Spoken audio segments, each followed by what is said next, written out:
On today's Newsmakers, a gender battle, the New Age, and a Christian college victory. That and more coming up.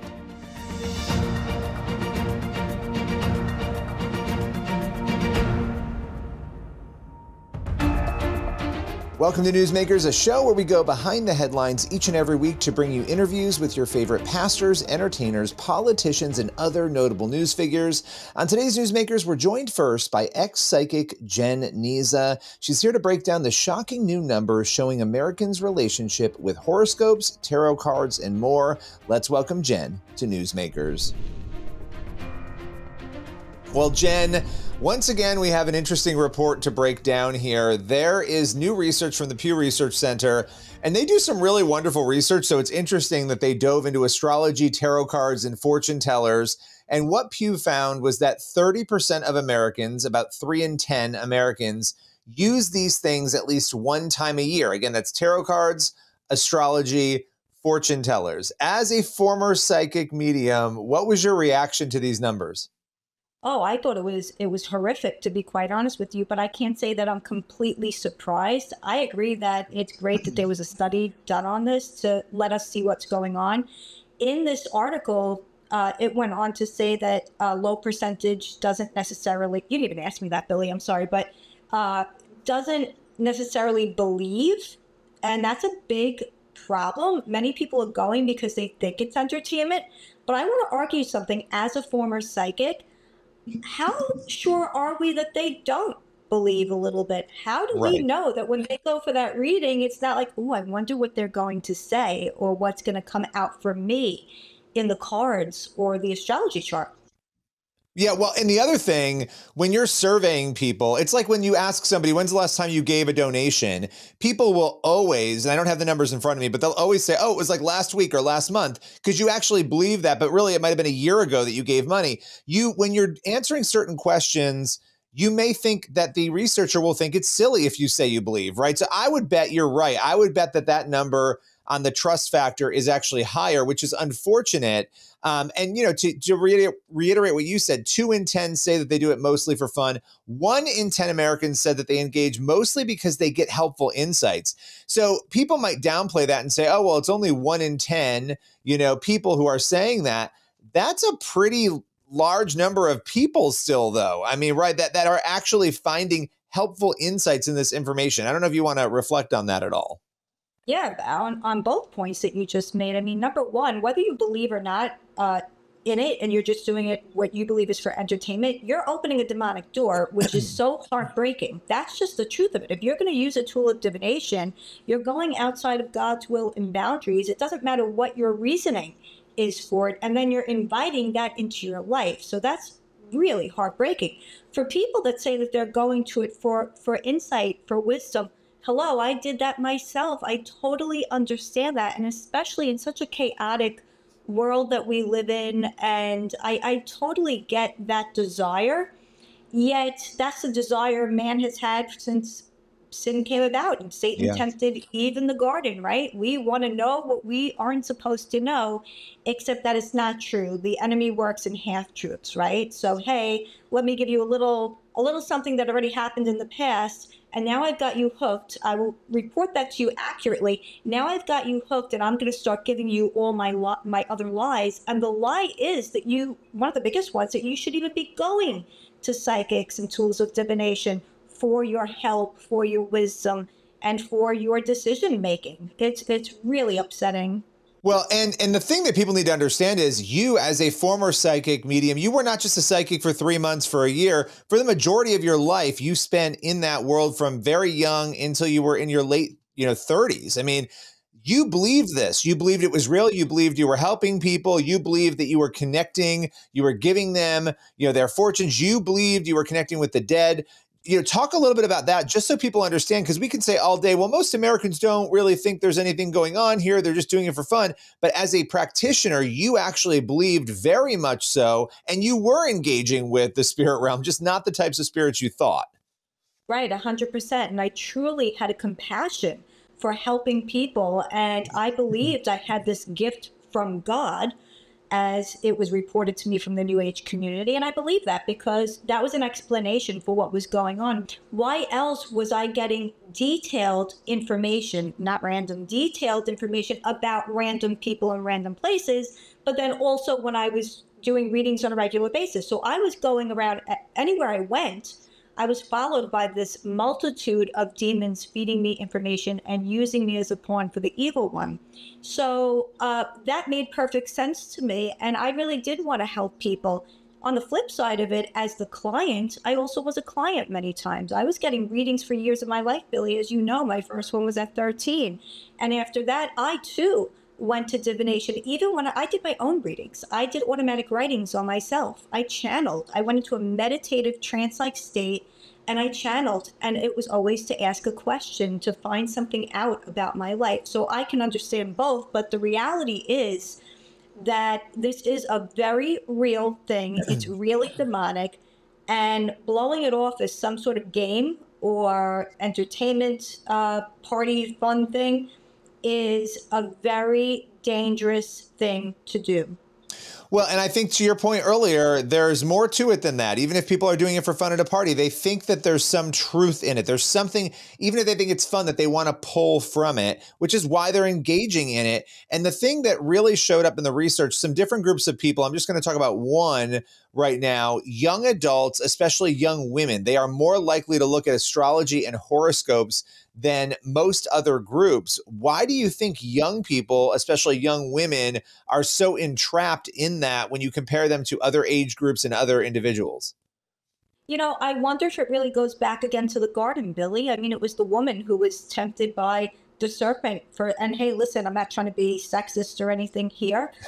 We we also have we have this, maybe what some people want to call like this intuitive thing, this softer side, something like that, where we're more prone to, and again, I hate to generalize, but you asked the question, to the spiritual realm. We're looking for that. I mean, there's a big thing with the divine feminine too, with goddess worship and so on and so forth. And we have to remember that our culture today is certainly targeting that age range with the female musicians that are all, I am woman, hear me roar.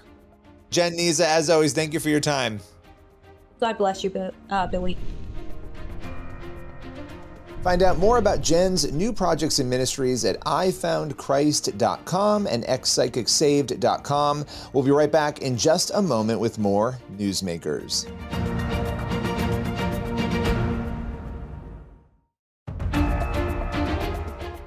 Welcome back to Newsmakers. Next up, Brian Mueller, president of Grand Canyon University, explains his college's recent victory after the Biden administration slapped a historic, nearly $38 million fine on the institution. Was it religious persecution or something else? Let's welcome him here to Newsmakers to break it all down. Well, I want to thank you for taking the time to come on with us. It has been a little while since we last chatted, and things have changed. The U.S. Department of Education has dismissed a massive $37.7 million fine against Grand Canyon University. Before we get into that reversal on the part of the U.S. Department of Education, can you help us understand what this fine in the eyes of the government was for? You know, this thing all started 6 years ago when we reverted to our nonprofit status, and it was approved by everybody, including the IRS, who has the authority to do it and the expertise to do it. And so we tried to work with the department because everybody else approved our nonprofit status, which was important for a lot of reasons to the university.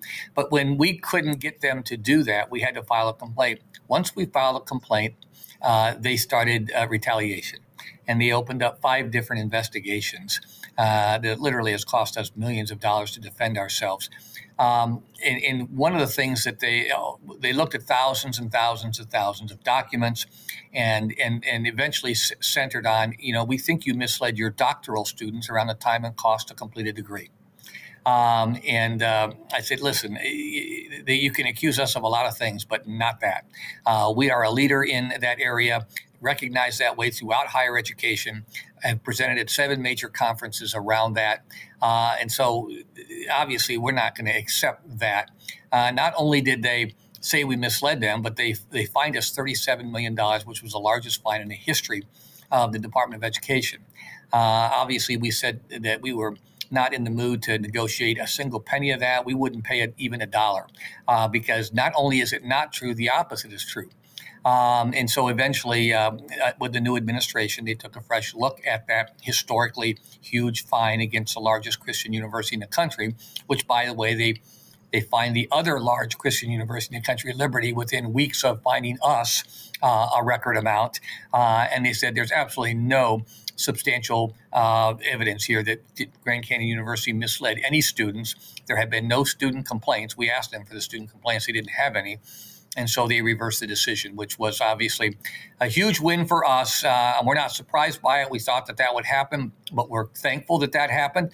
And then we received great news again yesterday and just released this morning that the IRS has done an audit of the university's nonprofit status and determined that their original assessment was correct, and they closed out the audit. And now both of those things have been major wins for the university in the last number of days. So we're grateful for that.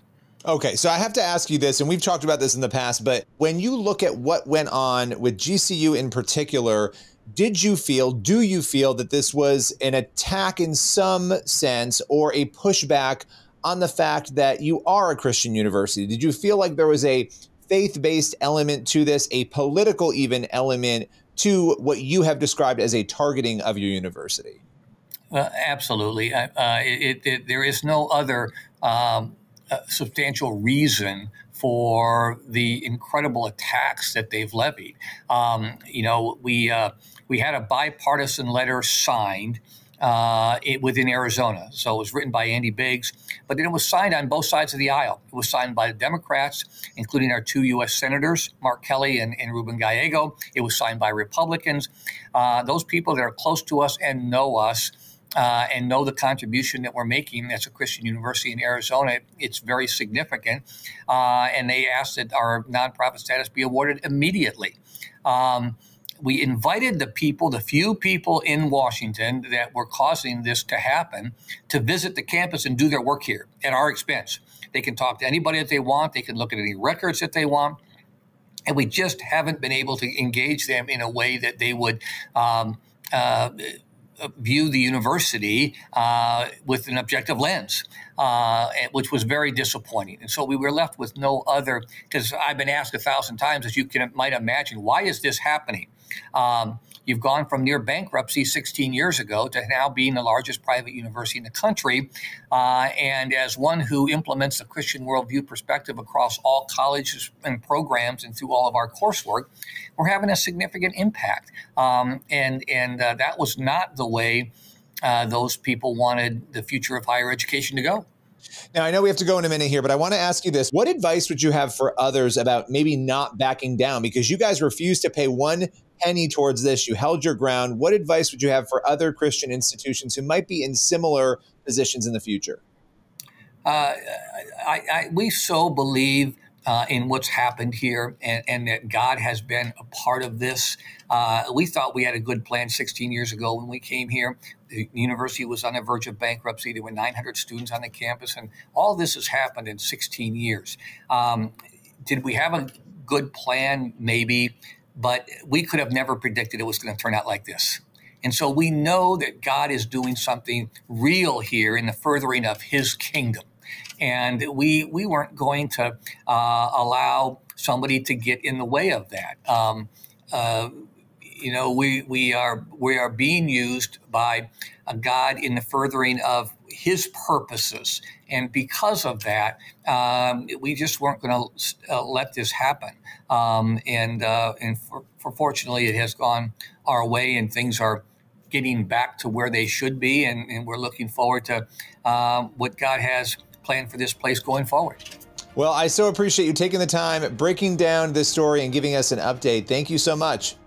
Thank you for your interest. We appreciate good seeing you again. That was certainly a fascinating and important conversation. We will be right back in just a moment with more Newsmakers.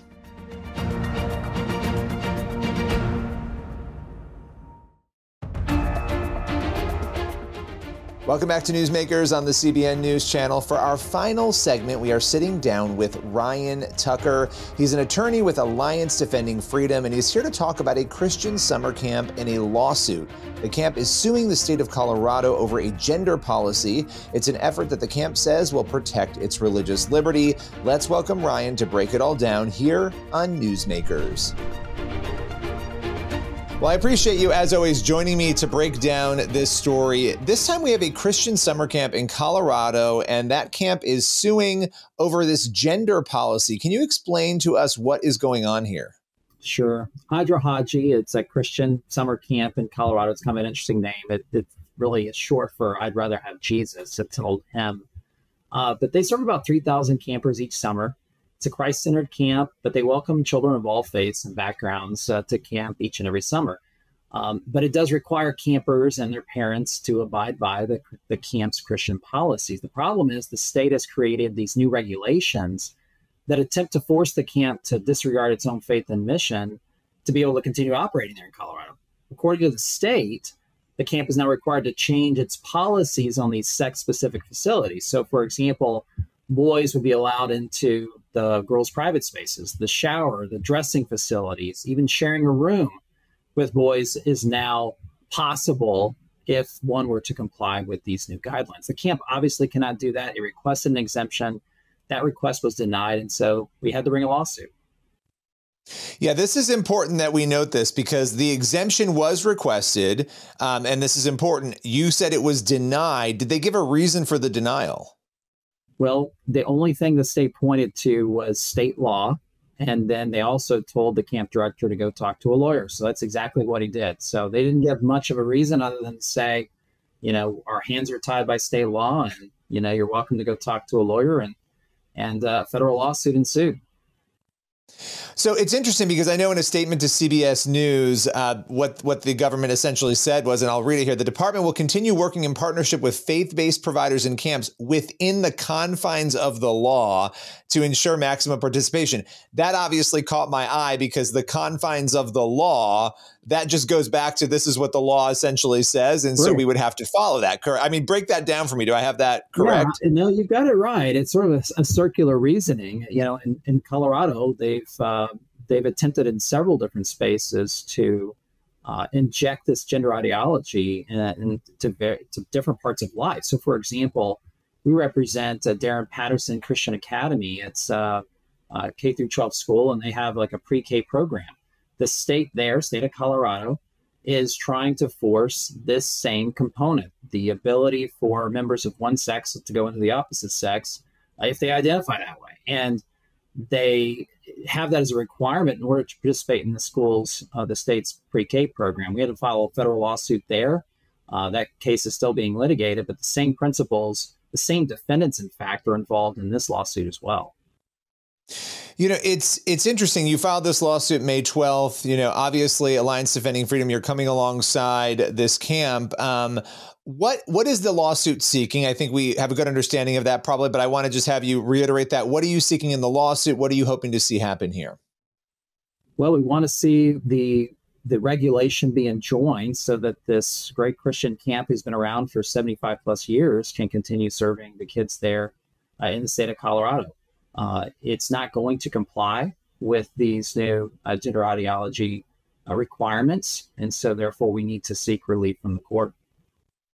You know, it's interesting when you look at a situation like this because you have a camp with a ton of children coming into it who have families. The vast majority of these people are going to be Christians, or they're going to be interested in Christian ideals, and they're going to have an issue with allowing, let's say, a biological boy in a, you know, girls' locker room or changing room or bedroom. Why again and again and again do we find ourselves in you've looked at a lot of these cases, you've dealt with a lot of them, in a situation where this continues to happen, where a small group of people's interests seem to sort of trump the larger group, and particularly in this case, when it's a Christian camp looking to live out its Christian ideals? Yeah, it's commonsensical, right? I mean, religious camps have the right to be religious. You know, Colorado can't force a private religious organization to adopt its extreme policies on gender and sexuality, but yet that's exactly what is being attempted here. I don't know who was behind the change in the language, but there were certainly enough to force it through and to actually have a change to these regs. Our campus or our camp director, while this was going through the rulemaking process, actually attended hearings and voiced objections to these changes, to the inclusion of this language, pointed out this problem, and again was told, well, state law, requires that we do this, and basically tough luck. And so it's unfortunate, but we've seen it in the state in more than one situation. Yeah, it's really sort of troubling watching how some of this is unfolded based on what you know about Colorado. And I know this is always dangerous to ask, but and what you know about how the courts have responded to this, what do you think? How do you think this will be settled? Do you think you will have a victory on your side?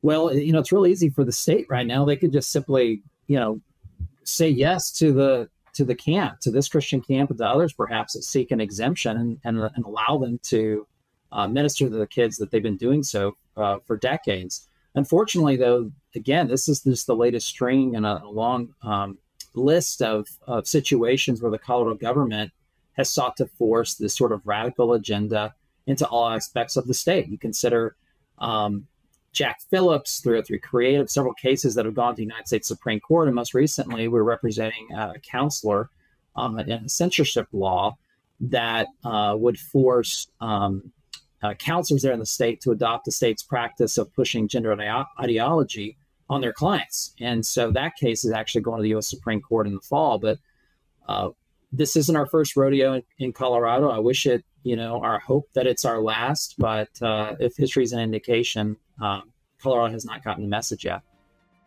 Well, I so appreciate you taking the time and breaking this all down for us today. I'm sure we will see you again very, very soon. Thank you for having me. Appreciate it. We'll continue to cover this story as it unfolds, and we will be right back in just a moment with more of the show.